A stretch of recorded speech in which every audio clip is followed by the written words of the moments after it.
अर्पिता परमार और आप देख रहे हैं सिटी न्यूज मुजफ्फरपुर और इसी के साथ मैं आप सभी दर्शकों का बहुत बहुत स्वागत करती हूँ। तो आइए बढ़ते हैं आज की मुख्य खबरों की ओर।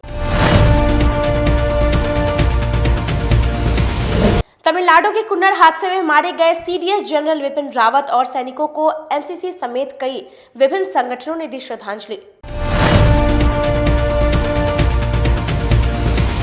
मोतियाबिंद ऑपरेशन के पीड़ित मरीजों से मिलने पहुंचे चिराग पासवान, मुख्यमंत्री नीतीश कुमार पर किया हमला।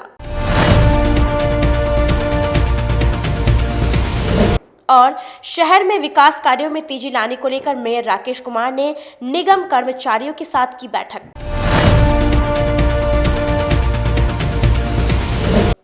तो ये थी आज की मुख्य खबरें। अब खबरें विस्तार से।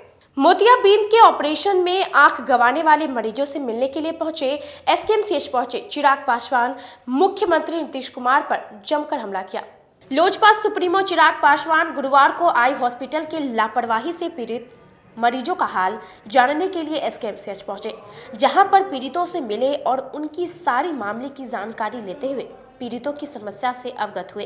पीड़ितों से मिलने के बाद चिराग पासवान जमकर मुख्यमंत्री नीतीश कुमार पर शब्दों के बाण चलाते हुए कहा कि बिहार में एक मोतियाबिंद का सफल ऑपरेशन नहीं हो सकता है, इसलिए नीतीश कुमार दिल्ली जाते थे। अगर नीतीश जी के अंदर थोड़ी भी कुछ बची हुई है तो जल्द सबसे पहले पीड़ितों से मिले और उनको मुआवजा देने की घोषणा करें। निजी कार्यक्रम जाते आते हैं पर किसी भी कांड के पीड़ितों से मिलने नीतीश कुमार नहीं जाते, इसकी वजह भी बताना चाहिए। स्पष्ट है, मतलब ऐसी घटना देखने के बाद भी अगर किसी व्यक्ति का दिल नहीं पिघलता, अगर उनका हृदय नहीं रोता है तो ये मान के चलिए कि उनके अंदर मानवता या इंसानियत नाम की कोई चीज़ नहीं है। बताइए, ये इंसानियत के नाम पर इतना बड़ा धब्बा है, ये घटना इंसानियत के नाम पर इतना बड़ा धब्बा है कि आप यहाँ पर एक छोटे से मोतियाबिंद जैसे उसका आप इलाज कराएं, उसका आप ऑपरेशन कराने आए, मोतियाबिंद का ऑपरेशन। मतलब ये जो बात मैं शुरू से कहता रहा, आज मुख्यमंत्री नीतीश कुमार जी ने इस बात को सच करके ही दिखा दिया ना। बार बार हम कहते थे कि भैया आपसे मोतियाबिंद के ऑपरेशन के लिए आप दिल्ली क्यों जाते हैं, 1000 किलोमीटर की यात्रा करके चार्टर फ्लाइट करके दिल्ली आप क्यों जाते हैं मोतियाबिंद को ऑपरेशन कराने। पर यह घटना से पता चलता है कि उनको जाने की ज़रूरत थी, क्योंकि उनको अपनी आँख बचानी थी। और जो लोग नहीं जा पाए, गरीब परिवार के लोग, आज उनकी आपने आंखें निकलवा दी। मतलब दुख मुझे इस बात का है कि किसी की आंख की रोशनी गई तो संभवतः फिर भी एक आस बंधी रहती है कि कल को शायद कोई इलाज निकल आएगा, कल को कुछ ऐसा हो जाएगा तो आंखों की शायद रोशनी वापस आ जाएगी। पर इस घटना के बाद आपने जिस तरीके से उनकी आंखें निकाल दी, और सोचिए लापरवाही की हद।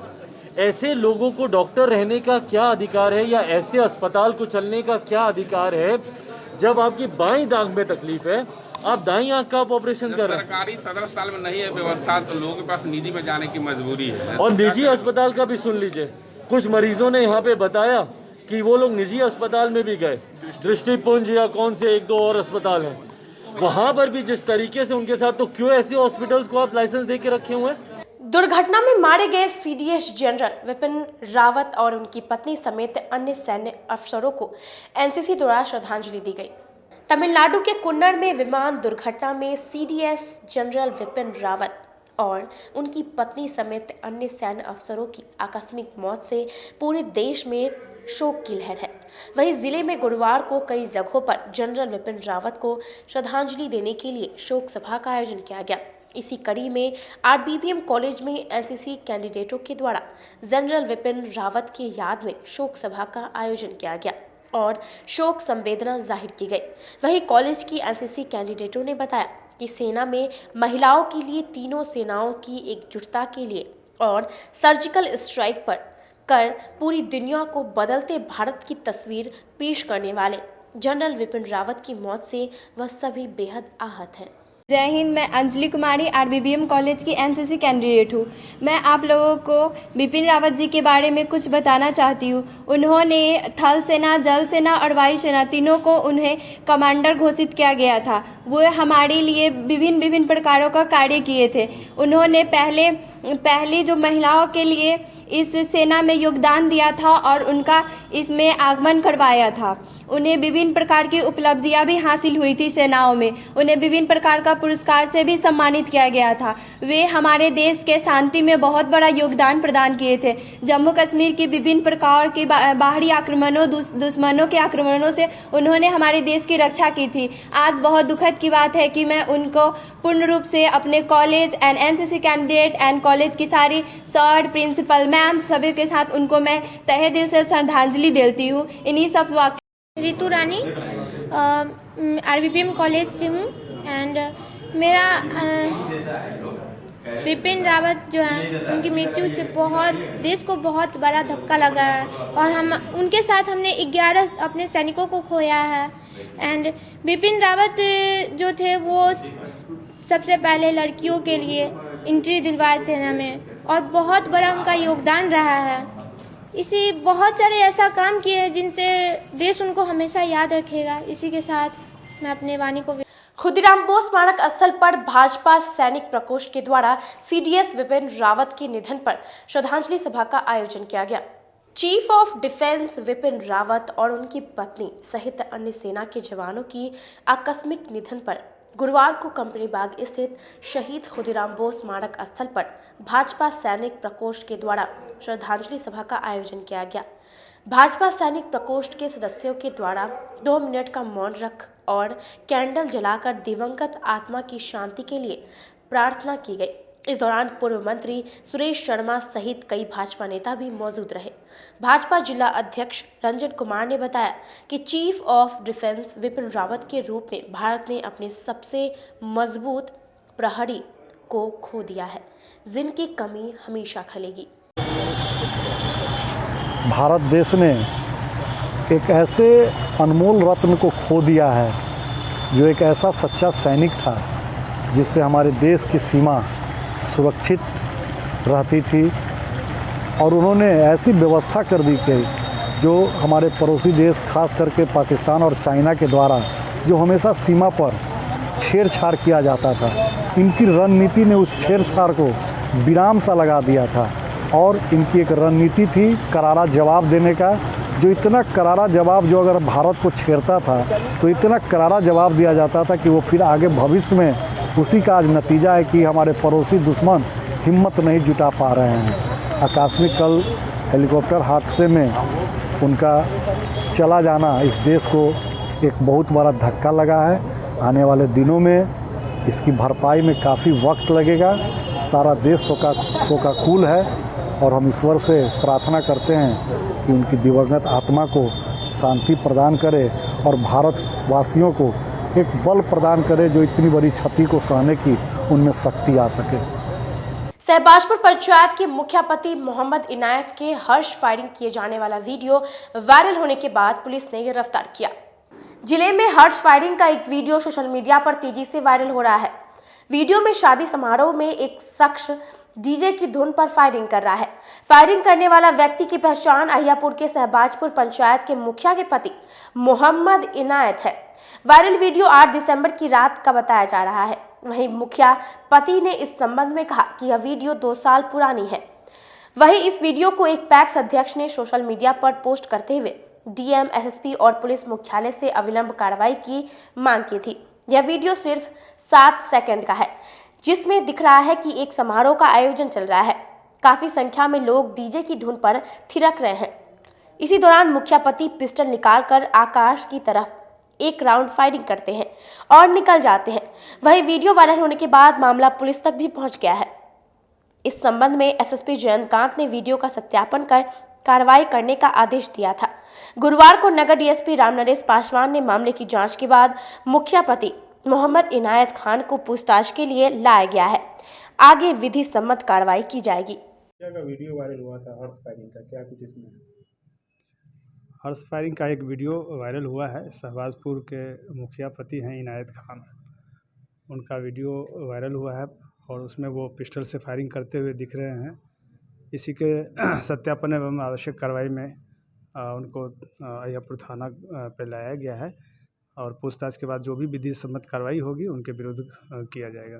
सर हथियार भी जो उनका लाइसेंस थी क्या जब्त किया गया? जी बिल्कुल, एक हथियार है और उनका लाइसेंस वगैरह है, गोली भी है, उसको जब्त किया गया है। दुकानदारों पर नकेल कसने के लिए नगर निगम प्रशासन द्वारा 821 दुकानदारों को ट्रेड लाइसेंस लेने के लिए नोटिस भेजा गया। शहर में बगैर ट्रेड लाइसेंस लिए अब कोई भी दुकानदार अपनी दुकान नहीं चला सकते। इसके लिए निगम से ट्रेड लाइसेंस लेना अनिवार्य हो गया है। निगम ने बिना ट्रेड लाइसेंस वाली 14,821 छोटी बड़ी दुकानों के मालिकों को शुक्रवार को नोटिस जारी किया था। जिन दुकानदारों के पास ट्रेड लाइसेंस नहीं है उनके लिए निगम में गुरुवार को विशेष कैंप लगाया गया जो 24 दिसंबर तक चलेगा। निगम दफ्तर में इस कैंप में आधार कार्ड और शुल्क जमा कराने पर तत्काल लाइसेंस मिल जाएगा। पहले दिन ट्रेड लाइसेंस ले रहे दुकानदारों ने कहा कि यह एक अच्छी पहल है। स्थानीय वार्ड पार्षद से हमको जानकारी मिला है कि ट्रेड लाइसेंस लेना है जो अनिवार्य है। इसी कैंप में हम आए हैं और अपना लाइसेंस ले रहे हैं दोनों दुकान का।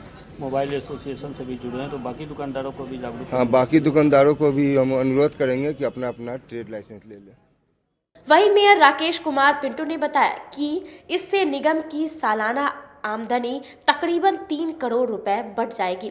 नगर क्षेत्र में छोटी से छोटी और बड़ी से बड़ी दुकानों के साथ ही शोरूम वालों को भी निगम से ट्रेड लाइसेंस लेना ही होगा। एक्चुअली बहुत से ट्रेड लाइसेंस बहुत दुकानदार नहीं लिए हैं, तो इस कारण से यहाँ पर थोड़ा राजस्व की क्षति हो रही है, जिसके कारण सभी दुकानदारों को निर्देशित किया गया है कि वे अविलंब ट्रेड लाइसेंस ले लें, जिससे उनको जीएसटी भरने में या फिर किसी चीज़ को करने में, कोई भी डॉक्यूमेंट देने में कोई कठिनाई नहीं हो। इनसे उन्हीं का फायदा होगा। हाँ, इसलिए वार्ड वाइज सभी जगह कैंप लगाया जाएगा। जहाँ जहाँ छोटे दुकानदार हैं, बड़े दुकानदार हैं, वहाँ पर आकर के भी वो अपना ट्रेड लाइसेंस ले सकते हैं। आरटीपीएस काउंटर शहर में नहीं रहने से आम लोग लगातार परेशान हो रहे हैं। देखिए रिपोर्ट। सरकार ने आम लोगों की सुविधा के लिए लोक सेवाओं के अधिकार के तहत आरटीपीएस के माध्यम से विभिन्न प्रकार के प्रमाण पत्रों सहित अन्य कार्यों के निष्पादन का काम शुरू किया है। इसका मूल उद्देश्य था कि लोगों को प्रखंड कार्यालय का चक्कर नहीं लगाना पड़े। सरकार के इस प्रयास के बावजूद शहरवासियों को मुशहरी प्रखंड कार्यालय का चक्कर लगाने से लोगों को छुटकारा नहीं मिला। आवेदन ऑनलाइन करने के बाद सत्यापन के लिए यहां आना ही पड़ता है। आरटीपीएस कार्यालय निर्धारित अवधि में किसी तरह का प्रमाण पत्र जारी करने में फेल हो चुके हैं। अलग अलग प्रमाण पत्रों के लिए आवेदन दे चुके हजारों जरूरतमंदों के सामने गंभीर संकट पैदा हो चुका है। जिले में विगत 7 वर्षों से आरटीपीएस होने के बावजूद लोगों को पारिवारिक पेंशन की सुविधा नहीं मिल पा रही है, जिसके कारण घर में कमाने वाले की मृत्यु हो जाने पर एक मुश्त 20,000 केंद्र सरकार के द्वारा दी जाती है। जिले में 7 वर्षों में किसी भी लाभुकों को नहीं दी गई। आरटीपीएस काउंटर पर दौड़ दौड़ कर थक चुकी महिलाओं ने बताया कि कोई 5 साल तो कोई 3 साल तो कोई 2 सालों से आवेदन के बावजूद काम नहीं होने से परेशान है। 2018 से कर रहे हैं और 2021 समाप्त होने वाला है, लेकिन कोई सुनवाई नहीं हो रहा है। अब हम लोग भटक रहे हैं, वार्ड पार्षद के यहाँ दौड़ दौड़ के आ रहे हैं, तब फिर यहाँ से फार्म भरवा के फिर ब्लॉक हो जाते हैं, वहाँ से कागज रिसीविंग मिलता है और कचहरी पहुँचता है कि नहीं। अब ये तो हम नहीं बता सकते हैं बीच में कहाँ कागज चला जा रहा है, नहीं जा रहा है। अब हम लोग परेशान हैं। ये 2017 से ये कागज़ लेके घूम रहे हैं। 2017 में डेट हुआ था और अभी 2021 हो गया है। इसका कोई भी मतलब कागज़ का नहीं कि मिलेगा कि नहीं मिलेगा। इसी आश्रय में आदमी है कि अब कब काम होगा, कब काम होगा, लेकिन काम कुछ आगे बढ़ ही नहीं रहा है। किसकी लापरवाही देखने को मिल रही है? ये लापरवाही तो बीच में कहाँ से हो रही है तो हम लोग नहीं बता सकेंगे। वार्ड पार्षद जी तो अच्छे हैं कि वो काम कहते कि हो जाएगा मिलेगा। ये आश्रम में इतना वक्त गुजर गया लेकिन काम तो कुछ भी नहीं हुआ। 5 साल हो गए। हाँ, 5 साल हो गया। लगता नहीं है कि अब मिलेगा कि नहीं, लेकिन फिर भी ये आश्रय देते हैं इकबाल भाई के हाँ में हो जाएगा, काम होगा। इसलिए हम लोग बैठे हुए। वहीं पूर्व वार्ड पार्षद इकबाल कुरैशी ने बताया कि नगर निगम क्षेत्र से हर तरह के प्रमाण पत्र के लिए मुशर्री पहुंचना बड़ी समस्या है। सर्वाधिक त्रासदी दिव्यांगों और महिलाओं के साथ है। उन्हें पेंशन का आवेदन करने के लिए मुशर्री पहुंचने में भारी परेशानी होती है। उन्होंने बताया कि पूर्व डीएम आलोक रंजन घोष के निर्देश पर एसडीओ कार्यालय में शहरी क्षेत्र के लिए आरटीपीएस का ब्रांच खोला गया, परंतु उनके तबादले के बाद उसे बंद कर दिया गया। समस्या यही है कि नगर निगम क्षेत्र का 49 वार्ड, जिसमें मेरा एक 38 भी है, 49 वार्ड में राष्ट्रीय परिवार लाभ योजना का जो है सरकार उसके अंतर्गत 20,000 रुपये देती है, जिसके घर में कोई पति जो अर्जन करता है, जो है 50-55 साल के जो डेथ कर जाते हैं बीपीएल परिवार में, उनको सरकार 20,000 रुपये देती है। हम लोग जो है मृत्यु जिस समय किसी के घर में हो जाते हैं बीपीएल परिवार को, तो उनको कबीर अंत्येष्टि का राशि दे देते हैं 3,000 रुपया। उसके बाद हम लोग फ़ौरन भर देते हैं पेंशन का और परिवार लाभ का। आज मतलब कि ये 2017 से लेकर 2021 चल रहा है। लगभग सैकड़ों आवेदन नगर निगम में मुशर्री ब्लॉक से आरटीपीएस होकर राष्ट्रीय परिवार लाभ योजना का निगम में और अनुमंडल पूर्वी के मतलब ऑफिस में सिर्फ धूल फाँक रहा है। न अभी तक उस पर जांच हुआ है, न अभी तक उस पर कोई कार्रवाई हुई है। और वार्ड की जनता जो है, जैसे इनको 2018 में जो है इनके पति डेथ कर गए, 18 से ये आवेदन अभी तक 2 मर्ते दे चुकी है। इनका अभी 18 का है, 19 का है, 21 का, ऐसे करके पूरे समूचे वार्ड 49 वार्ड का जो है यही कहानी है। लेकिन जिला प्रशासन इस पर जो है कोई कार्रवाई नहीं कर रही है, न किसी पर ध्यान दे रही है। लाभार्थी कभी हम वार्ड पार्षद के यहाँ, लाभार्थी कभी नगर निगम कैंप में, लाभार्थी कभी मुशर्री ब्लॉक में, और अभी तक चुनावी मौसम आ गया है तो हर वार्ड में जो है मतलब कि जो चुनाव लड़ने वाले घूम रहे हैं। तुम्हारा ही काम हुआ। वहीं मेयर राकेश कुमार का कहना है कि पूरे मामले को लेकर वर्तमान डीएम प्रणव कुमार ने कई माह पूर्व काउंटर खोलने का निर्देश दे दिया था, लेकिन उस पर अमल नहीं हो रहा है। जी, पारिवारिक लाभ से तो वंचित रखा नहीं गया है, पर पारिवारिक लाभों को मिल नहीं पा रहा है। इस संदर्भ में हम नहीं होते डीएम साहब से मिलेंगे, एसडीओ साहब से मिलेंगे, उनसे बात करेंगे, क्योंकि 7 वर्ष से बहुत बड़ा ये गरीब जनता को वहाँ पर उसके घर में लोग गुजर जाते हैं, जिसके कारण उनको पारिवारिक लाभ की योजना नहीं मिल पाती है। जो गुजरे हुए जो बने उनका संबंधी लोग हैं, तो ये सब डीएम साहब से हम बात करेंगे और उसके बाद इसमें बात करेंगे। वक्त हो चला एक छोटे से ब्रेक का, बने रहिए हमारे साथ, देखते रहिए सिटी न्यूज़ मुजफ्फरपुर। अब आ गया है आपके अपने शहर में उत्तर बिहार का पहला नीलकमल एक्सक्लूसिव शोरूम। नीलकमल इंडिया की फेवरेट फर्नीचर ब्रांड है। इस कंपनी के सभी रेंज एक ही छत के नीचे आपको मिलेगी। होम फर्नीचर, ऑफिस फर्नीचर की सभी रेंज यहाँ पे उपलब्ध है। कंपनी का एक्सक्लूसिव शोरूम होने के कारण 40% तक की विशेष छूट यहाँ मिल रही है। इसके अलावा 0% इंटरेस्ट के साथ बैंक से फाइनेंसिंग की भी सुविधा उपलब्ध है। तो देर मत कीजिए, एक बार हमारे यहाँ अवश्य पधारें। हमारा पता है Mithanpura, Narayanpur road, opposite to Vaishali management college, और हमारा कॉन्टैक्ट नंबर है 9334900888 और 7004320380। नॉर्थ बिहार का पहला एक्सक्लूसिव शोरूम मुजफ्फरपुर में यूए एसोसिएट के सौजन्य से नीलकमल का एक्सक्लूसिव शोरूम खुला है। और आप लोगों से यही भी निवेदन है कि एक बार इस शोरूम में आइए और इसके विस्तृत रेंज को देखिए, जो कि एक अच्छे रेंज के साथ एक अच्छी कीमत के साथ आपको मिलेगा। तो एक बार हम लोगों को आप सेवा करने का मौका दें। फैशन की दुनिया में कदम से कदम मिलाकर चलना चाहते हैं, वो भी कम बजट में, तो एक बार जरूर जाएं मोतीझील पूजा बाजार स्थित विकास कलेक्शन शोरूम में। यहाँ रिमन, पार्क, यूएस पोलो, मुफ्ती शर्ट, ब्लैकबेरी के एक्सक्लूसिव रेंज उपलब्ध हैं। इसके अलावा सियाराम के कोट पैंट, ब्लेजर और शेरवानी भी उपलब्ध है। सभी ब्रांड में 1 पीस के खरीद पर 20% तथा 2 पीस के खरीद पर 30% की विशेष छूट दी गई है। तो हमारे यहाँ एक बार अवश्य पधारें। हमारा पता है विकास कलेक्शन, बीबी कॉलेज स्कूल के अपोजिट पूजा बाजार, मोतीझील। हमारा संपर्क नंबर है 9835104722। हाँ, पहले आप लोग का नमस्कार। मेरे यहाँ विकास गारमेंट जो पूजा मार्केट मोतीझील में है, लगन के शुभ अवसर के लिए कोट पैंट, ब्लेजर, विंटर के जैकेट, स्वेटर, मतलब सब चीज़, शेरवानी, अंडर गारमेंट, सारे सब ब्रांड में, टी शर्ट भी सब वो है, और राउंड में टी शर्ट है, गोल गला में टी शर्ट है, सभी तरह का ब्रांड है। और सबसे अच्छा ये है कि हम ऑफर देते रहते हैं। अभी मोस्टली पानी टंकी स्थित वीवो एक्सक्लूसिव शोरूम में त्योहार के मौके पर मोबाइल की खरीदारी करने पर एक से बढ़कर एक उपहार दिए जाने की व्यवस्था है। 10 से 15 हजार की खरीदारी पर मेटल ईयरफोन, 15 से 25 हजार की खरीदारी पर वीवो बैग और 25 हजार से ऊपर की खरीदारी पर हेल्थ बॉन्ड दी जाएगी। तो एक बार हमारे यहाँ अवश्य पधारें। वीवो एक्सक्लूसिव शोरूम, पानी टंकी चौक। जो फिनांस की सुविधा में जेस्ट मनी भी फिनांस करती है।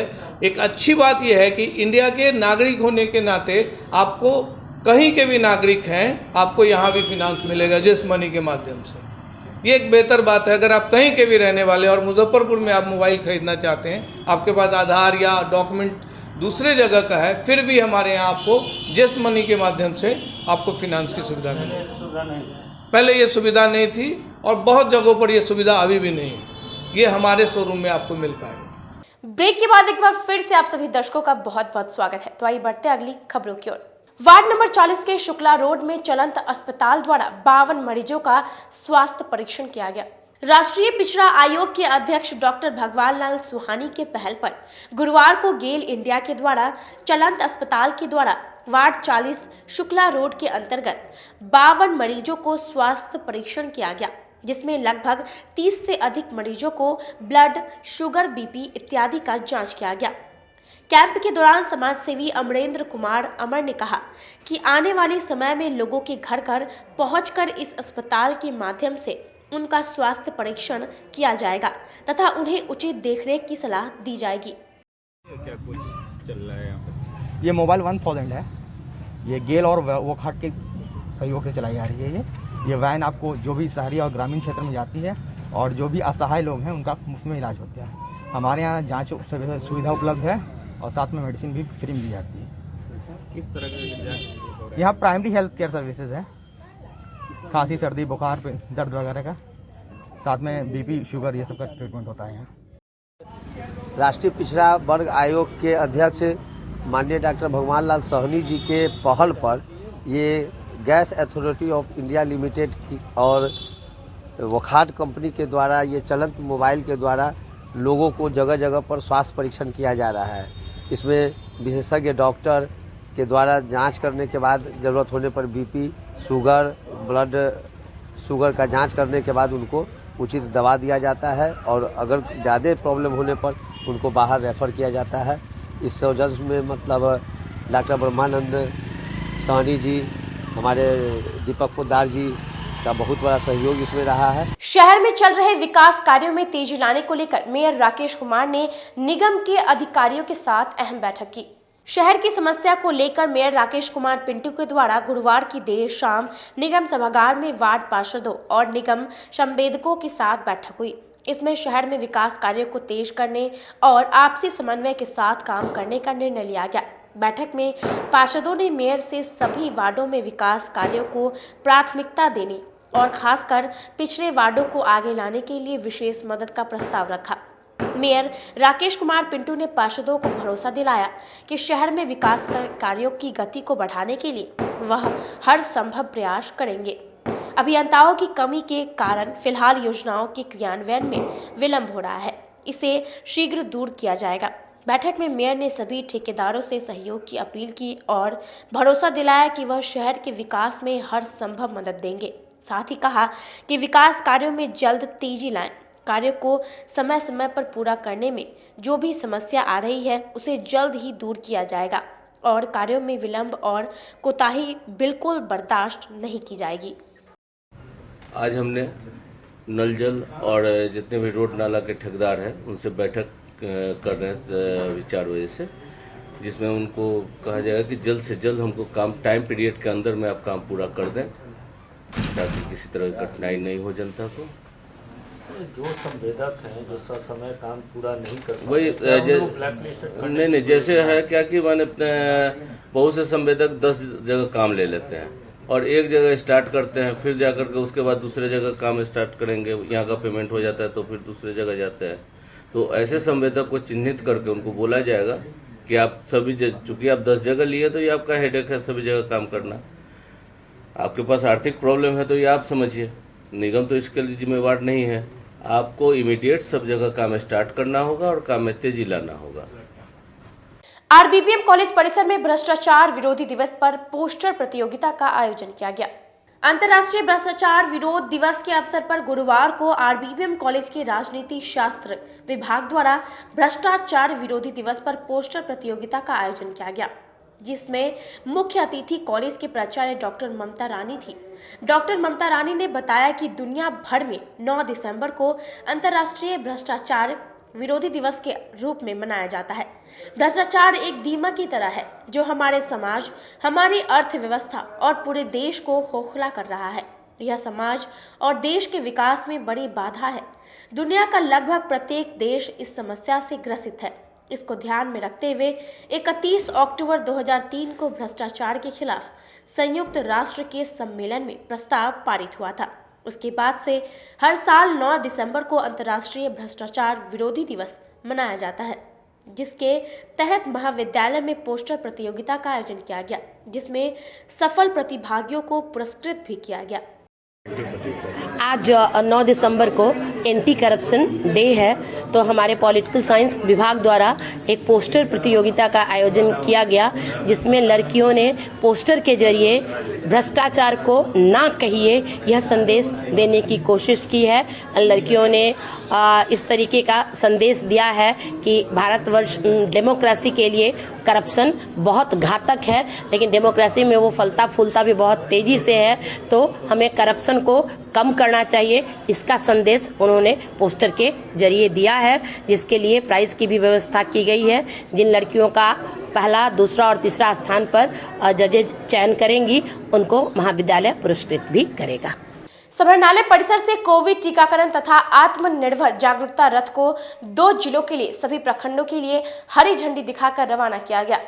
जिले में कोरोना की तीसरी संभावित लहर को लेकर रीजनल आउटरीच ब्यूरो सूचना एवं प्रसारण मंत्रालय भारत सरकार के द्वारा गुरुवार को समाहरणालय परिसर से कोविड टीकाकरण तथा आत्मनिर्भर भारत जागरूकता रथ मुजफ्फरपुर और वैशाली जिले के लिए रवाना किया गया। यह जागरूकता रथ 10 दिनों तक दोनों जिलों के विभिन्न प्रखंडों में जाकर क्वाली और नुक्कड़ नाटक के माध्यम से लोगों को टीकाकरण के प्रति जागरूक करेगी। वहीं रथ के रवाना से पहले समाहरणालय परिसर में कलाकारों के द्वारा इसकी प्रस्तुति की गई, जिसमें जिलाधिकारी समेत कई अधिकारी शामिल हुए। जिलाधिकारी प्रणव कुमार ने बताया कि टीकाकरण को प्रोत्साहन और जागरूकता को लेकर कई प्रकार के कार्यक्रम आयोजित किए जा रहे हैं, जिसमें समय समय पर दोनों टीका लेने वाले लोगों को पुरस्कृत भी किया जाएगा। साथ ही गीत संगीत के माध्यम से लोगों को जागरूक भी किया जाएगा। इससे बचाव का सबसे महत्वपूर्ण हथियार है और उसको लेकर के प्रत्येक योग्य व्यक्ति को जो कि 18 वर्ष से ऊपर का हो चुका है, उसे हम लोग चिन्हित करके वैक्सीनेशन का कार्य संपन्न किया गया है और लगभग पॉपुलेशन का 70% से ज़्यादा लोगों को हम लोगों ने वैक्सीनेट कर दिया। प्रथम डोज, सेकेंड डोज भी उसी गति से अपना चल रहा है और हम लोग उम्मीद करते हैं कि सभी नागरिक वैक्सीनेट कराकर अपने आप को इस कोविड महामारी का बेहतर तरीके से मुकाबला करने में सक्षम होंगे। क्योंकि कई बार बीच बीच में नए वेरिएंट की आने की चर्चाएं होने लगती हैं, तो हम लोगों को अपनी तैयारी रखनी है और सतर्क रहना है और वैक्सीनेट होकर के अपने ढाल को बनाए रखना है। और हम लोग पूरी तरीके से आश्वस्त हैं और पूरी तैयारी हम लोगों ने कर रखी है। कोई भी वेरिएंट यदि इस तरह की बातें आती हैं तो हम लगातार टेस्टिंग करा रहे हैं ताकि हमें जानकारी मिल सके कि कोई वैक्सीनेट होने के बावजूद या अदरवाइज किसी तरह का नया कोई संक्रमण तो नहीं फैल रहा है। तो इसकी जानकारी लगातार रखने के लिए हम लोग टेस्टिंग काफ़ी तेज़ गति से करा रहे हैं और इसके अतिरिक्त प्रत्येक पीएचसी में सारी व्यवस्थाएं की गई हैं ताकि यदि आवश्यकता पड़े तो हम लोग मुस्तैद रहें और तुरंत चिकित्सा की आपूर्ति कर सकें। सर, जागरूकता बढ़ाने के लिए, वैक्सीनेशन की रफ्तार बढ़ाने के लिए भी शायद क्विज प्रतियोगिता का भी आयोजन किया गया। जी, बहुत तरह की चीज़ों का आयोजन लगातार किया जा रहा है। बिहार सरकार, भारत सरकार एवं हर लेवल पर प्रचार प्रसार के माध्यम अपनाए जा रहे हैं। केयर और बिहार सरकार के सहयोग से लॉटरी सिस्टम भी शुरू किया गया। जिन्होंने समय पर सेकेंड डोज लिया है उनको हम लोग पुरस्कृत कर रहे हैं। इसके अतिरिक्त क्विज टाइप की चीज़ें भी कराई जा रही हैं। उद्देश्य बड़ा स्पष्ट है कि हम लोग सभी लोगों को जागरूक करें और कोई भी व्यक्ति हमारे सुरक्षा चक्र से हटे नहीं, छूटे नहीं। सभी व्यक्ति अपना प्रथम और द्वितीय डोज समय के अनुसार ले लें। बहलखाना रोड स्थित स्लम बस्ती में एक प्रयास मंच द्वारा सीडीएस जनरल विपिन रावत के निधन पर श्रद्धांजलि सभा का आयोजन किया गया। देश के प्रमुख रक्षा अध्यक्ष सीडीएस जनरल विपिन रावत के निधन पर गुरुवार को एक प्रयास मंच के द्वारा बहलखाना रोड स्थित स्लम बस्ती में श्रद्धांजलि सभा का आयोजन किया गया।